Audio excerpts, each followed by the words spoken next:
অফিসে বসে চায়ের কাপে চুমুক দিতে দিতে ভাবলাম আজ যেই সুন্দরীকে ছাদে উঠে ক্যামেরা বন্দি করলাম তাকে একটু আপনাদের সাথে শেয়ার করি, তাই ভিডিও এডিটিং শুরু। এই যে চলুন, ছাদে যাচ্ছি এখন।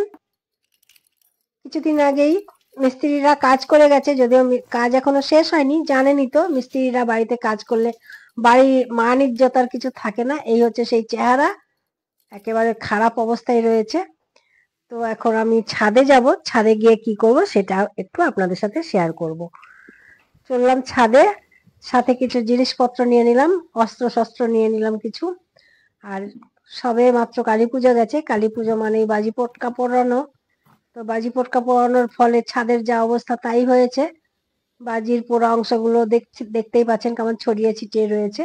এগুলোকে আমি এখন এক জায়গায় জড়ো করব। জড়ো করে তারপর একটা প্যাকেট বন্দি করে তারপর ময়লার গাড়িতে ট্রান্সফার হয়ে যাবে। দেখতে পাচ্ছেন তো ছাদের কি অবস্থা। তো চলুন শুরু করি ঝাড় দেওয়া। ঝাড় দেওয়া শুরু করে দিলাম আমি। কিছুক্ষণের মধ্যেই ঝাড় দেওয়া শেষ হয়ে যাবে, বেশিক্ষণ সময় লাগবে না, যেহেতু ছাদটা মোটামুটি পরিষ্কারই ছিল, শুধু বাজির পোড়া অংশগুলো রয়ে গেছে। এগুলোকে আমি একটু এক জায়গায় করব। আর গাছের কিছু শুকনো পাতাও পড়েছে, স্বাভাবিকভাবেই, স্বাভাবিক নিয়মেই। আমার একটু গাছের শখ আছে, তাই ছাদে একটু গাছ লাগাই, যদিও জায়গা আমাদের একেবারেই নেই। ছাদে গাছ লাগিয়ে একেবারেই ছোট বাগান। তো এই যে সুন্দরী, সুন্দরীকে একটু ক্যাপচার করলাম, আমার খুব ভালো লাগে। এ কিন্তু এতক্ষণ পাখনা মেলেছিল, কিন্তু এই যে আমি কাছাকাছি এসে ক্যামেরাতে জুম করেছি, যদিও জুম করেছি কিন্তু ও তো বুঝতে পারছে আমি ফটো তুলছি বা আমি ওর কাছে আছি। তো ও কিন্তু পাখনাটাকে বন্ধ করে দিয়েছে, প্রায় বন্ধ, আধ খোলা অবস্থায় রয়েছে। ওরা বোধহয় ভয় পেলে পাখনাকে বন্ধ করে দেয়, মানে একটা রেডি পজিশনে থাকে, প্রস্তুতি নিয়ে নেয় যে উড়ে পালিয়ে যেতে পারে যাতে সহজেই। জানা নেই, মনে হলো আমার, কারণ একটু আগেই ও পাখনা মেলে বসেছিল।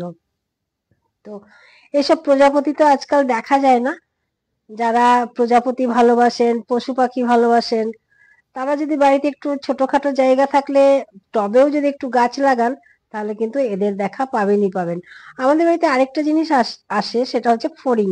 ফড়িং কিন্তু আজকাল একেবারেই দেখা যায় না। এই যে দেখছেন, উড়ে গিয়ে আরেকটা পাতায় বসলো। ফড়িং তো দেখা যায় না। তারপর চড়াই পাখি, চড়াই পাখিগুলো কিন্তু গাঁদা ফুলের পাতা খেতে চলে আসে ভোরবেলাতে।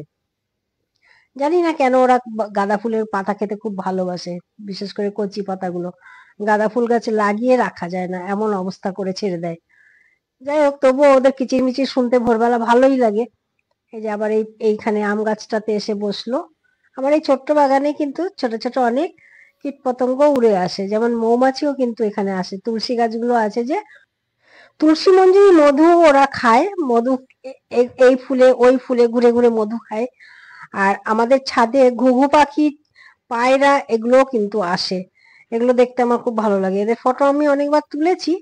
আর আমার কাজ প্রায় শেষের পথে, জড়ো করে নিয়েছি এক জায়গাতে, জড়ো করে এখন প্যাকেট বন্দি হবে। প্যাকেট বন্দি করে তারপর ওটাকে চালান। এই যে সব প্যাকেটে ভরে নিলাম। মোটামুটি আমার বাগানের কাজ শেষ, পরিষ্কার পরিচ্ছন্ন হয়ে গেছে, নিশ্চিন্ত। এবার আমি অফিসে আমার কাজে মন দিয়েছি। আমার কাজ বেশিক্ষণ আর নেই, কাজের শেষে এখন একটু চা পান হবে। আর চায়ের কাপে চুমুক দিতে দিতে চলতে থাকবে নানান ধরনের পরিকল্পনা, পরবর্তী ব্লগের পরিকল্পনা, কি ধরনের ভিডিও তৈরি করব সেই পরিকল্পনা চলবে। তারপর বাড়ি ফিরে আবার আরেক রকমের ব্যস্ততা। তো এখানকার ব্যস্ততা প্রায় শেষ, এবার আমি একটু নিশ্চিন্তে চায়ের কাপে চুমুক দেব। আর আমার ভিডিও যদি আপনাদের ভালো লেগে থাকে, অবশ্যই লাইক, শেয়ার, কমেন্ট করতে ভুলবেন না। আর আজকের মতো ভিডিও আমি এখানেই শেষ করছি।